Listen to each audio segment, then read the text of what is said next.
Hello बच्चों। मैं आपके सामने जो लेके आई हूँ वो दो महत्वपूर्ण शासक अलाउद्दीन खिलजी, मोहम्मद तुगलक। तो अलाउद्दीन खिलजी वर्सेस मोहम्मद तुगलक, इन दोनों के बारे में कंपेयर करते हुए हम यह जानकारी हासिल करेंगे। अलाउद्दीन खिलजी दिल्ली पर 2 बार हमले हुए, 1299 और 1300 में और 1302 और 1303 में।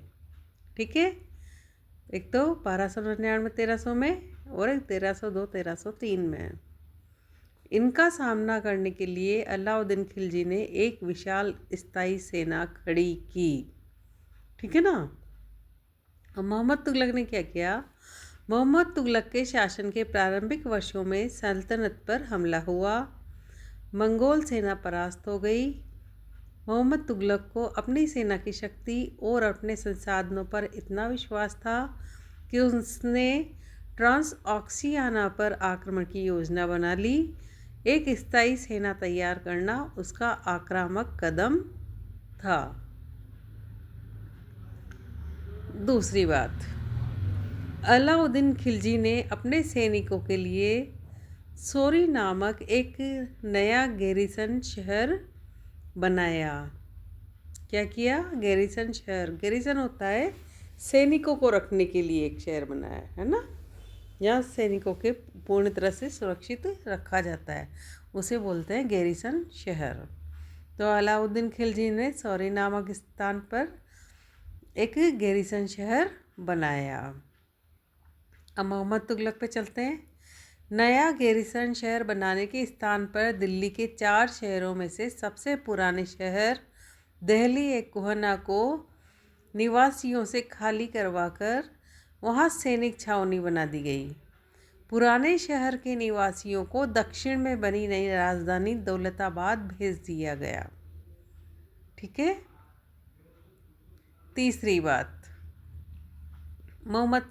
अलाउद्दीन खिलजी ने क्या किया? तीसरे, पेट भरने के लिए, अब सैनिकों को खिलाने के लिए क्या किया वो देखते हैं। सैनिकों के पेट भरने की समस्या को गंगा यमुना के बीच की भूमि से कर के रूप में खेती की पैदावार इकट्ठी करके हल किया गया। किसानों की पैदावार का 50% हिस्सा कर के तौर पर तय कर दिया गया था। ठीक है ना। अब मोहम्मद तुगलक को देखते हैं। सेना को खिलाने के लिए उसी इलाके से खाद्यान्न इकट्ठा किया गया, लेकिन सैनिकों की विशाल संख्या की ज़रूरतें पूरी करने के लिए सुल्तान ने अतिरिक्त कर भी लगाए। इसी दौरान उस क्षेत्र में अकाल भी पड़ा। ठीक है, आगे चलते हैं वापस अलाउद्दीन खिलजी पे। सैनिकों के वेतन की चर्चा हो रही है यहाँ पे, चौथे नंबर के पॉइंट पे। सैनिकों को वेतन भी देना होता था। अलाउद्दीन ने सैनिकों को एकता के स्थान पर नगद वेतन देना तय किया। सैनिक अपना आवश्यक सामान दिल्ली के व्यापारियों से खरीदते थे और ये आशंका थी कि व्यापारी अपनी चीज़ों की कीमतें बढ़ा देंगे। इसे रोकने के लिए अलाउद्दीन ने दिल्ली में चीज़ों की कीमतों पर नियंत्रण लागू कर दिया। अफसर बड़ी सावधानी से कीमतों का सर्वेक्षण करते थे और जो व्यापारी निश्चित दरों का उल्लंघन करते थे उन्हें सज़ा मिलती थी। ये थी अलाउद्दीन खिलजी की व्यवस्था। अब मोहम्मद तुगलक की व्यवस्था देखते हैं। मोहम्मद तुगलक भी अपने सैनिकों को नगद वेतन देता था, लेकिन कीमतों पर नियंत्रण करने की जगह उसने कुछ कुछ आज की कागजी मुद्रा की जगह तरह टोकन यानी कि सांकेतिक मुद्रा चलाई। ये सिक्के धातु के बने होते थे, लेकिन सोने चांदी के न होकर सस्ती धातु के। 14वीं सदी के लोगों को इस मुद्रा पर भरोसा नहीं था। वे बड़े चतुर थे। अपने सोने चांदी के सिक्के वे बचा कर रख लेते थे और अपने तमाम कर इस टोकन मुद्रा से ही चुकाते थे। इस सस्ती मुद्रा जिसे जाली सिक्के भी बड़ी आसानी से बनाए जा सकते थे। ठीक है। 5वीं बात, अलाउद्दीन खिलजी की पांचवी व्यवस्था क्या थी, ये हम देखते हैं। अलाउद्दीन ने प्रशासनिक कदम काफ़ी सफल रहे। अलाउद्दीन के प्रशासनिक कदम काफ़ी सफल रहे और इतिहासकारों ने कीमतों में कमी और बाजार में वस्तुओं की कुशलता से आपूर्ति के लिए उसके शासनकाल की बहुत प्रशंसा की है।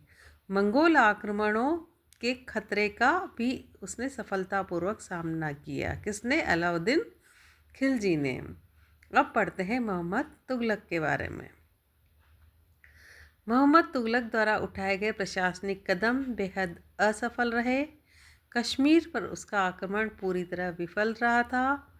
तब उसने तुरान पर हमला करने का इरादा छोड़ दिया और अपनी विशाल सेना को भंग कर दिया।